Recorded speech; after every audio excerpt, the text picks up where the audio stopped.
Boa tarde, colegas da FIMUSP.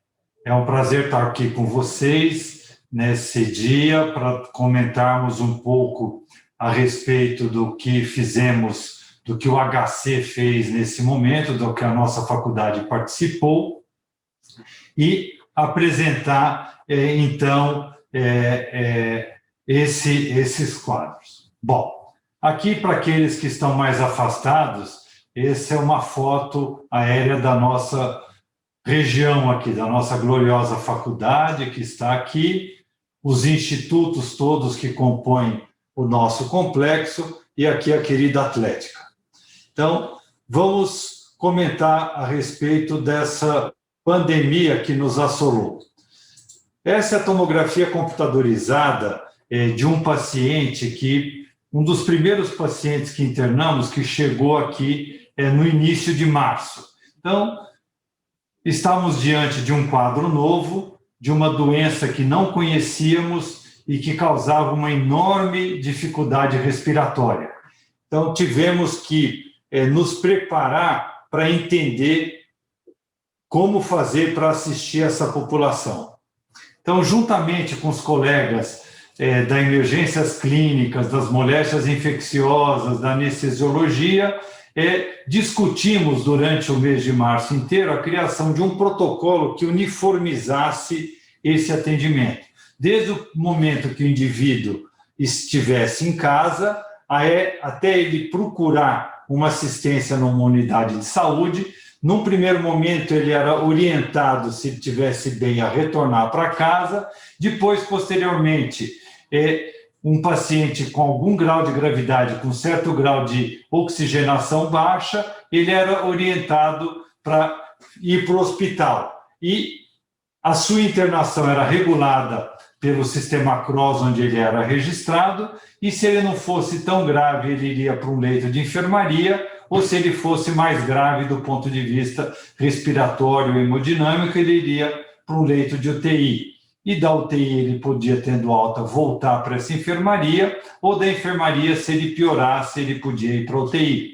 E a partir daí ele teria duas saídas possíveis. Ele poderia receber alta e ele deveria ser, então, acompanhado, e nós estamos acompanhando esses pacientes por um período de até 12 meses para conhecermos as sequelas, conhecermos o que pode ocorrer com esse indivíduo a partir do instante que ele teve um quadro grave que precisou de ficar em terapia intensiva. Ou, eventualmente, infelizmente, ele poderia vir a óbito. Então, junto com a equipe da anatomia patológica, o professor Paulo Saldiva, a professora Marisa Donilkoff, a professora Thais Mauad, o professor Burns, ele iria para uma necrópsia minimamente invasiva para podermos saber a extensão do comprometimento viral. Então, nós desenvolvemos, para o período que o indivíduo estava na UTI, um protocolo de ventilação mecânica protetora que seria instalado de uma maneira uniforme em todos os doentes dos nossos 300 leitos de terapia intensiva, como o Aloysio contou para vocês, que foi a reestruturação do HC durante esse período. Então, as estratégias protetoras baseavam-se numa estratégia que foi criada no nosso hospital nos anos 90 e publicada no New England Journal of Medicine, um dos artigos que repercutem até hoje e que mudou a prática da ventilação mecânica, não só no nosso país, como no mundo todo. Durante esse período, os primeiros 4 meses da pandemia, nós acumulamos os dados de 1.589 pacientes, ou seja, todos os pacientes que ficaram mais do que 24 horas na UTI, eles foram acompanhados, então nós temos os dados desses pacientes e o desfecho. Sabemos quantos pacientes faleceram e quantos pacientes sobreviveram. Então, com esses dados, nós vamos poder fazer, primeiro, um estudo epidemiológico contando essa história do nosso hospital E esse estudo epidemiológico já foi escrito e está submetido, aguardando a opinião dos revisores numa revista de alto impacto de circulação internacional. Então, essa é uma das pesquisas que está sendo feita, assim como nós estamos acompanhando os pacientes pós-Covid. Isso junto com o professor Geraldo Busato, também um ex-aluno da nossa faculdade, nós estamos acompanhando esses casos com 6 meses e 12 meses para saber a repercussão tardia da Covid-19, não só nos pacientes com problemas respiratórios, mas todos aqueles com insuficiência renal, acompanhados pelo professor Emanuel, com problemas neurológicos, o professor Orestes e assim por diante. Todos os colegas estão envolvidos nessa pesquisa do pós-Covid. Esse é o caso de um colega nosso, um médico, que esteve internado na UTI conosco. Vejo a tomografia dele 3 meses depois, como ele ainda persiste com pequenas alterações nas bases do pulmão.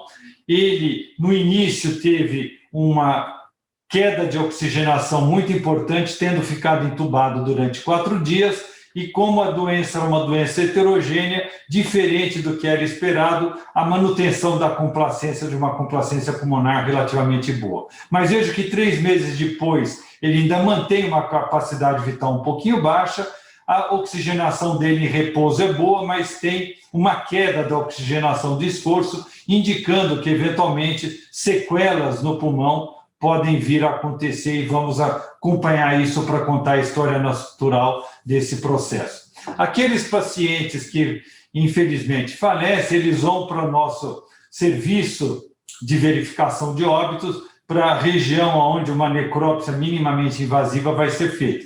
Tem um tomógrafo lá em ultrassom, selecionamos a área de interesse e, através de uma agulha de punção biópsia, essa biópsia é feita para determinar a extensão dessa lesão.